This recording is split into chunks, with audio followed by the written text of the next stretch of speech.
I'm already halfway through my pre-workout meal. I couldn't wait. What I want to do is tear some shit up in there. And I've been putting it off because I thought I was going to fart and I didn't want to do it on the video. Jolly. Sick in my mouth a bit there. Yes, people, welcome back to my channel. Getting the hang of this stuff now. But today we've got a leg day and we're going to be talking about why your legs aren't growing. Because leg training has been a massive focus of mine, especially over the last 12 months. And I've made a lot of improvements from my leg training and nobody wants chicken legs. So we're going to land some tips that have really helped me to grow my legs and that help my clients as well. So just getting into my pre-workout meal now and I'm starving. So I cannot wait to get into this. But the first point really, before we even get into the gym, we need to speak about nutrition because you can train how hard you want, you can have the best programming, the best execution, but if you do not have your nutrition set up right, if you are not eating for your goals and eating geared towards your performance, you are going to make very minimal progress regardless of what you do in the gym. So we have a pre-workout meal going in here, lots of fuel to get into the session, lots of carbohydrates. So we've got 125 grams of cream of rice here, the bowl of gains, unreal cream pie flavor. And then I have 60 grams of whey isolate, the sebum isolate. It's the best you can get in Dubai. It's hard work getting nice protein flavors out in Dubai. Anyone that lives in Dubai knows how hard it is to get actually good tasting protein, and that's the best one I found. It's a chocolate peanut butter.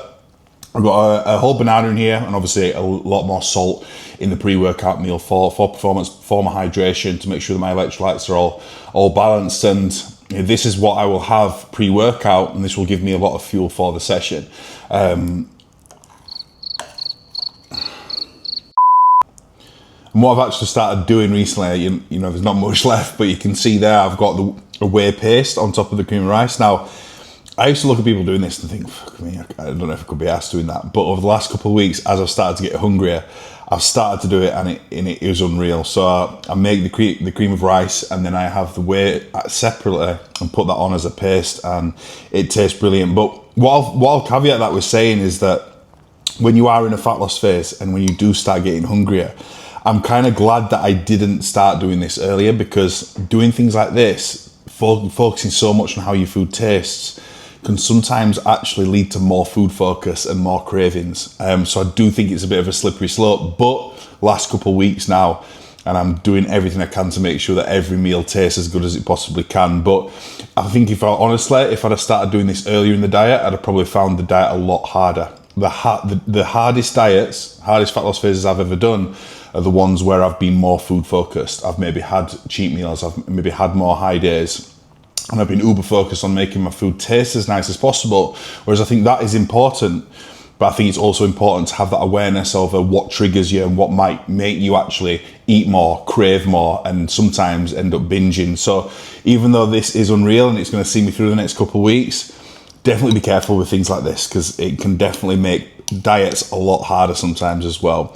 Intra-workout nutrition is really important because especially when you are training for longer periods of time, it's important to be able to uphold that performance throughout the full session. So, you're not getting fatigued throughout the end of every session, and the exercise that you do at the end then sometimes end up suffering, and those body parts end up suffering. So we've got a leg session today, so we need to make sure that we're fueled up.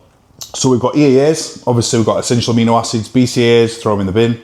Essential amino acids, you've got to get a full spectrum of amino acids to help make sure that, offsetting that catabolic, because we're breaking muscle down in the gym. This is going to help us get that serving of protein and help us keep that muscle protein synthesis going. So we've got 20 grams of that in there. And then we have got citrulline malate, great for fatigue, really going to help your muscles perform. We've got beta-alanine, helps as a buffer. Really notice that, maybe some higher rep sets, but just help you sustain your performance. Creatine monohydrate, creatine, most research sports supplement there is. It's going to help you, give you energy, your hydration within your muscles, fullness within the muscles, and also the cognitive benefits that we get from that as well. And then carbohydrates. So this actually stays in throughout the entirety of my fat loss phase. It's something that I do a lot with clients as well, because when we're looking at training performance is something that we want to uphold throughout the entirety of a fat loss phase, and something that needs to be absolute priority. So if you have an intra-workout shake that's going to be geared towards your performance and give you some carbohydrates to be able to continue to perform and have that endurance in your session, and we have that as a non-negotiable, we don't consider it a variable, it doesn't need to be pulled out. It can be something that keeps your training performance where it needs to be right up until the end of the fat loss phase. So this is why this is staying in. It doesn't come out, and maybe in a gaining phase the carbohydrate intake would increase from that, but we've just got 30 grams of that today. So with all of that is going to help me have the energy, really limit fatigue and help push through a big leg session, because there's not very many leg sessions left of this fat loss phase. So get all this done, and then we're going to head straight off to the gym.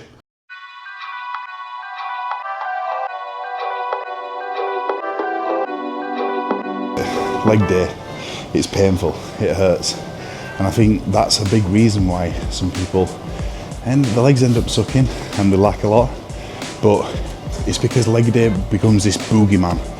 They're worried sick about it all week, and there's a lot of anxiety around training legs because they do one big leg session a week where they throw everything at it, and it's a disgusting session and it's so taxing, and we know that. But actually what I've seen work fantastically for me and for my clients is actually increasing the frequency in which you train legs, increase the amount of times per week that you train legs, and reducing the volume in each session, so that the quality of the work is a lot better, but also because you're doing it so often, that anxiety decreases, that fearfulness of training legs comes down, and you actually then start to enjoy training legs, look forward to it, and actually beating those progressions, beating your logbook, and actually seeing the progress in your legs. And as a result, training something frequently, that's more chances you've got to improve that body part. It's more times you can push it, you can improve, and you can progress. So just by bringing that frequency down, reduces that anxiety. You don't get scared of training legs anymore, and as a result you get much better quality sessions and a lot more out of them.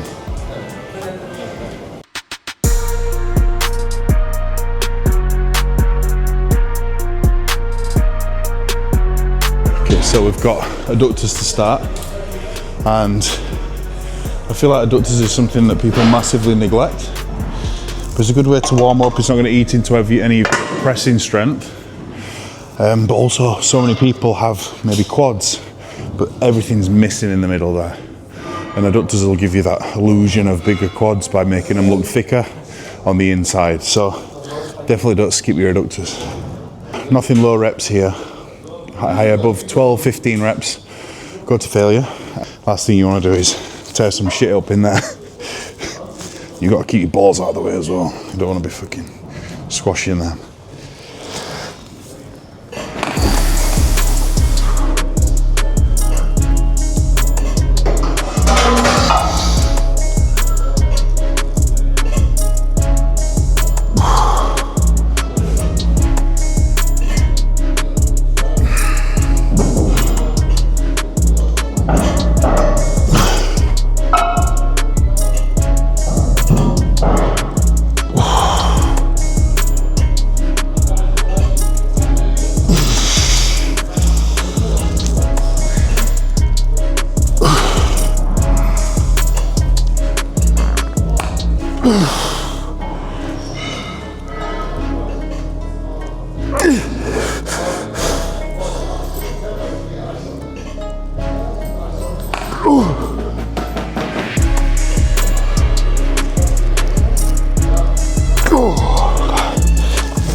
So second on the menu, we've got hamstring curls, and hamstring training is so important. A lot of people, when they think about training legs, they just think about squatting, leg pressing, leg extensions, whereas your hamstrings are a huge part of your leg.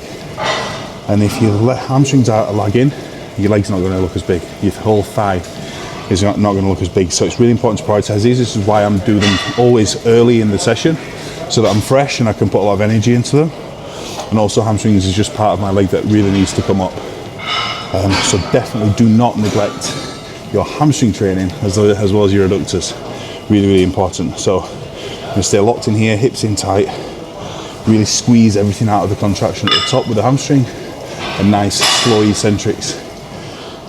Get the most out of the movement possible.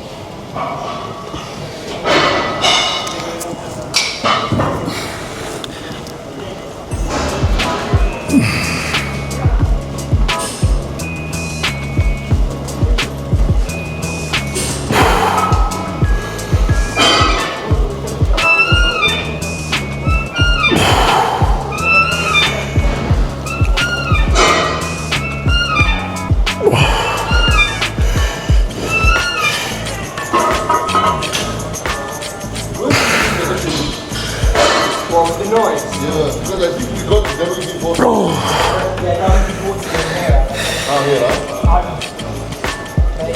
It's going to be in the one of the videos. yeah. It's not bad. It still moves fine. Yeah. Moves fine, man. Leg extensions, the burner. But this is something that is going to uniquely be able to hit your quads in that shortened position when your quads are fully contracted at the top. You know, when you think of a leg press or a squat machine, when you're locked out, when your knees are locked out at the top, there's very little tension on your quads. Whereas this is the only thing really that puts a lot of tension on them when they're fully shortened at the top. So it's important that you do these. I'm doing these first today because I want to make sure that everything's fully warm. I'm not risking any injury at this point. And get a lot of blood into the quads and actually limit the amount of load that I'm using on the heavier stuff just to prevent injury. But never gets any easier, this one. It's one that really challenges your pain threshold because you're going to start feeling like you want to quit a long time before you hit failure because of the burn. So this is somewhere where, again, you know, when we're thinking about why people's legs don't grow, is because they train until it starts burning and starts getting uncomfortable rather than actually when they're hitting failure and mechanical failure. So it's important to push past that and stay strong.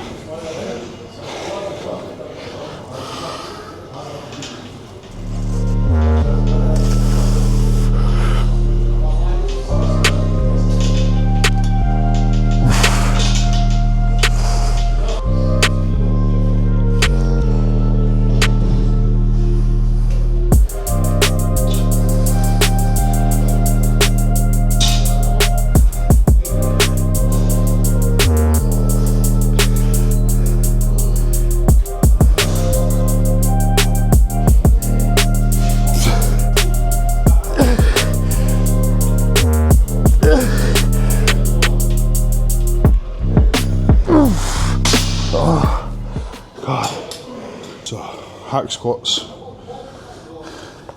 first big compound exercise of the day, and a big component when it comes to any compound movement, any leg press, any hack squat is owning the end ranges, getting into a full range of motion, because what hack squats are designed to do is help you get into a full knee flexion, so full knee bend, to get that full stretch across your quad. And going halfway down and coming back up is just negating the whole purpose of the hack squat. So make sure you get all the way in, sit your hamstrings onto your calves, really stretch that quad out, full range of motion, and don't bounce out. So many people just bounce up and down with no control and end up needing knee sleeves and wondering why the knees hurt. All the way down nice and slowly with your eccentric, slight pause in the hole at the bottom, and explode out with control. Your knees will be a lot safer, a lot less pain, and you get a lot more out of your quad training that way. So own the end ranges, control, but I'll show you with the set anyway.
So we've got a set, one all-out set now on the leg press.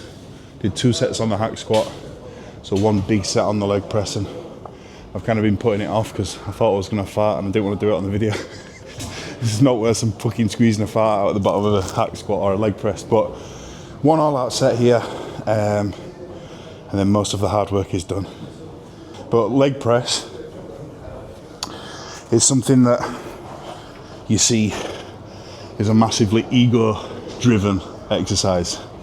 You know, back in the day when I first started training, which is why my legs sucked, I used to smash loads of plates on the leg press and smash it out for 20 reps. I'd put 5 plates aside on a back squat and wonder why my legs weren't growing. And because the accuracy just wasn't there.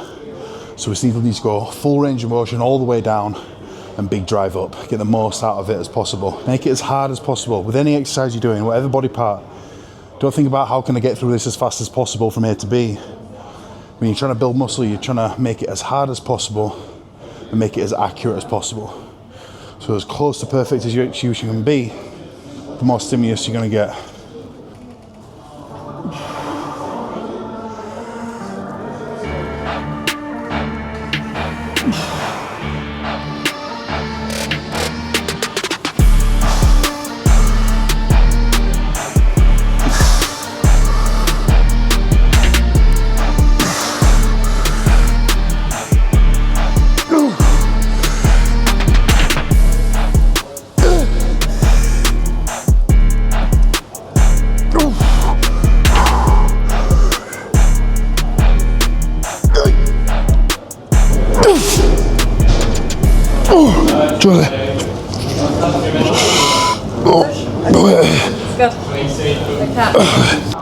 Whoa, that was failure.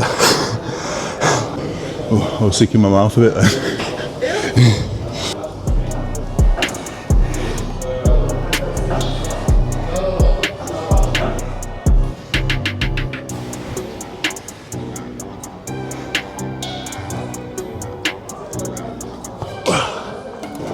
I'm trying my best with the calves, okay?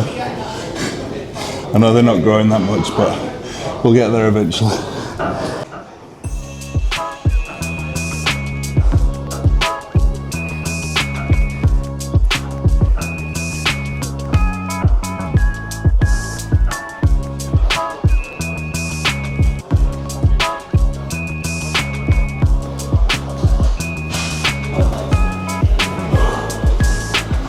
Back home after an epic fail nearly, a near-death experience.